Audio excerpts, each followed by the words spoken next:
Well, welcome to our third session in the series, Defeating Depression. Once again, let me just reiterate, depression can be defeated. There is hope. But obviously to make that hope materialize, there are certain things we need to know. Last session we were speaking about the makeup of man. So important to realize that the most important part of you and I is the part that can't be seen with the naked eye. It's a spiritual part. And if we start to understand that and realize that depression has to be fought on this battlefield, we're not really going to have any success. It's for that reason the greatest pills in the world, medication, etc., although they can help, although they can alleviate a lot of the symptoms of depression, in the long term they will never ever deal with the real issue. Now please, we're going to explain this in more detail, but because pills and prescribed medication is not the ultimate answer, that's no reason why you and I should just give them up. They have their place in this whole battle. I just remember a lady who was in our church. She was living in Mozambique at the time, and her husband was basically psychotic. She found herself in a very, very difficult situation. She was being driven to insanity, and the only option was to leave her husband and her precious children to get out of the situation. What a terrible choice for any mother to make. But she realized if she stayed there in that household, her husband would drive her sadly to insanity. So she came to Johannesburg here, in a sense, fleeing from the situation. And in deep depression, she made an appointment with doctors and they gave her medication. And she says that medication actually saved her. And it did, in the short term. It helped her deal with the issue in the short term. But the emphasis is the short term. You see, although it helped her deal with that situation, it didn't ultimately cure the depression. She had to do something else for that to happen. And it did, actually. Now, what I'm saying here is this. We've got to understand the playing field. I mentioned last week that when God made mankind, He formed him of the dust of the earth and breathed into him life-giving spirit. As I said so many times, the most important part of us is the part that we cannot see. And you see, it's for that reason alone that I can state once again unequivocally, only God can heal us, because God is spirit, according to the word of God. That's where He dwells, in that realm, the realm of you and I as spirit beings. And it is in this realm that depression attacks us.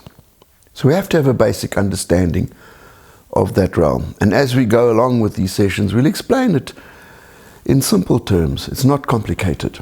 But you see, if we don't have that understanding, we're at a disadvantage. We're like somebody in the boxing ring who's got both his hands tied behind his back. What hope is there of victory in that situation? No, nothing at all. You're just basically a punch bag. And I know that many people who battle with depression, deep, deep, dark depression, feel like that, like a punch bag. Well, you see, it's unnecessary, as I said. But we need to learn these things. We need to develop an understanding. Our paradigm needs to shift. And you see, if we realize that it's the unseen man that is being attacked, you'll realize that taking pills, taking medication, although it can stop the symptoms, as it were, the effect of the depression doesn't deal with the depression. And it's God's will that you and I deal with the deep-seated issues, and we shall be touching on them as we go along. However, before we move on to an understanding, a deeper understanding of the human being, what I need to explain is that you and I are going to really battle in this war against depression if we are in a position where we feel that we are all alone. You see, the nature of depression is that it attacks especially when people feel isolated. The process of depression is basically one of isolation. I know many people who struggle with depression don't want to be interfered with. They don't want to have any interaction with people. They don't want to go out. You might feel like that. Now, let me just explain something. If you and I have been isolated, we're in a place where the enemy is very easily able to overcome us. I'll give an illustration.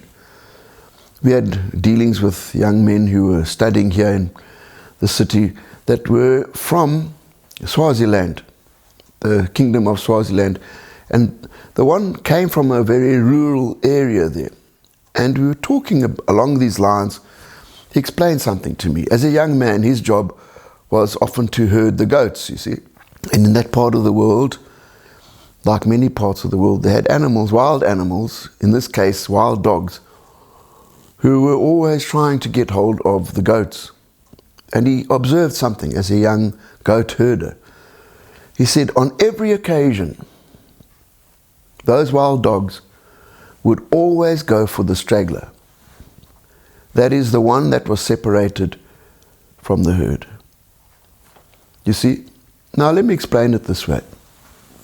If you are fighting against depression, one of the main strategies from that force of depression is to make you feel that you're all on your own. And you see, when we are all on our own, we are unable to see things in context. What do I mean by that? Well, you see, to see things in context means to see things in the right relationship to others. And you see, you and I all have problems. Everyone has problems of some description. But when we are isolated, you know what happens? We are left to contemplate our problems all on our own. And it is the nature of those problems to grow bigger and bigger the more we think about them. If we are on our own, in a sense we sit alone with our problems. And when we sit alone with our problems, that's all we are able to look at. And those problems, in our own estimation, get bigger and bigger and bigger. Now, the only way to combat that is actually to get into contact with other people. There's an expression, a problem shared is a problem halved. There's a lot of truth in that. It's not that the problem goes away. But you see, when we interact with other people who also have problems, possibly, our problems start to be seen more in context, in the right proportion, so to speak. And you and I, as human beings, were created to relate to people. Very simply stated, one of the most important ingredients for you and I, for the hidden man of the heart, as the Bible describes him, the unseen man, the main ingredient that being needs to survive and to thrive is love. You and I can die if we are cut off from love. I had an illustration of that when I was praying for children in hospital. One of the saddest occasions for me was this little baby that was suffering from leukemia. And as it turned out, the mother hardly ever came to see her child. Beautiful baby, beautiful little boy, but the mother was seldom there. The nurses were only too happy when I pitched up to pray for the child that they had somebody who would spend time with this little boy. And the reason why the mother didn't come is because, unfortunately, this child had been born out of wedlock, and I think in her heart of hearts, she felt so guilty, so ashamed. She wanted to just forget about the whole thing. And it's easy to criticize a person like that, but we don't know how it must have felt. But the long and the short of it was this: despite every effort I made to give that child love, eventually they had to tell me that he had died. And I felt in my heart of hearts that that healthy little baby could have overcome. But you see, his spirit man did not get the love from his mother that he needed. And because of that, he gave up. The inner man, in a sense, gave up and didn't want to be on this earth. Now that's an extreme case, I know.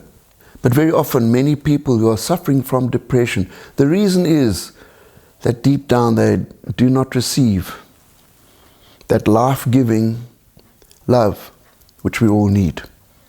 And you see, love can only come from other people. So we as humans on this earth have to make the effort. And I know it's not easy. We have to make the effort to communicate with others. You see, there's only one way to get love, and that is to give it. Now you might say, oh, well, this is very pedantic, very philosophic. No, it's not. It's very real. It's very real. And I just want to encourage you and I, where we are at, with a challenge. You see, people in this earth will not necessarily, sometimes there are exceptions, but not necessarily extend a hand of friendship. You and I have to make the effort. I can just sense that some who are battling with depression, the very thought of having to break out of your own environment is something that makes you cringe.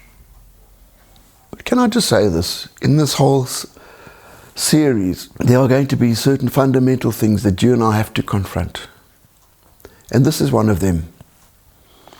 If you are sinking in a mire of depression, one of the best things you can ever do is to make the effort, as difficult as it may seem, to reach out to somebody, to develop contact with other humans, with other beings, with other people. You see, we need others. And if you and I can understand that in this battle, we're not on our own. We're not on our own. You might have a dim view of other people. You might have been hurt by other people. All of that is true. It's understandable. But you see, isolating ourselves is actually not positioning ourselves, as I spoke before, for God to help us. Well, you might say, well, what have other people got to do with God? The truth of the matter is that God has placed people on this earth as His agents, as it were. Many situations will not be resolved unless people make the right choices. And so as we come to an end of this session, remember, this is an ongoing process of positioning ourselves, putting ourselves in a place where God Himself can reach down and help us deal with the real issues and break down that terrible, terrible source of darkness that you and I might have been fighting against. And here's the challenge. I'm sure everyone has got contacts, be it family, be it old acquaintances. You might be in a good circle of people, and that's wonderful. But I'm encouraging us to step out and perhaps renew an old friendship or develop a new one. How do you go about that? Well, you see, the initiative has to come from us. And if you can see this as a stepping stone in this whole process of being set totally free from depression, it's worth the effort. How do we start? Well, you see, it all starts with us showing an interest in someone else, asking somebody else how they are, developing an acquaintance. And yes, some people might reject us, but that doesn't mean that because one person has rejected us, everybody will. It's very important. Please, it might not seem very important, but it is. It is. As I said at the beginning, some of these things seem to be so simple. They are simple. And because they're simple, we can overlook them. But that's a big mistake. It's a big mistake to overlook filling your car's radiator with water. It's a simple thing. Anybody can take off the cap and fill it up. It's a simple thing. But because it's a simple thing, does that mean it's not important? Oh no, not at all. Not at all. That water cools your whole engine down, keeps that engine running. And you see, in the same way, that desperation that we have in our inner being for love has to be satisfied. And the easy way is to say, oh, I don't need people, to cut ourselves off. But you see, right there, you and I are playing into the hands of that wild dog who wants to destroy us. We are separating ourselves from channels that might form the communication from Almighty God that will help us. And so you see, it's important. Step out. Try and speak to somebody today or during the course of the week. Try and introduce yourself, speak to people, find out how they are doing, take a genuine interest in others. Maybe even say, let's have a cup of coffee together. Do something that stretches your and my area of influence. Find somebody that you feel comfortable with, just to talk and to share. And please note that as we go along, communication with others is going to play a vital role. God made you and I to be people that are joined to other people. We're not designed to go it alone. And your spirit man, the part of us, even though we might not feel like it, the part of us deep down inside, the part that we cannot see, longs to fellowship with the right people, longs to be accepted, longs to be loved, needs to be loved, has to be loved. And so, as we close this session, I'm challenging us to step out. I know for many it might be a bridge too far, but grit your teeth. It's so vitally important. You and I need to be people that are in connection with others, contact with others, so that we are positioned for God to help us. May you be blessed. Thank you.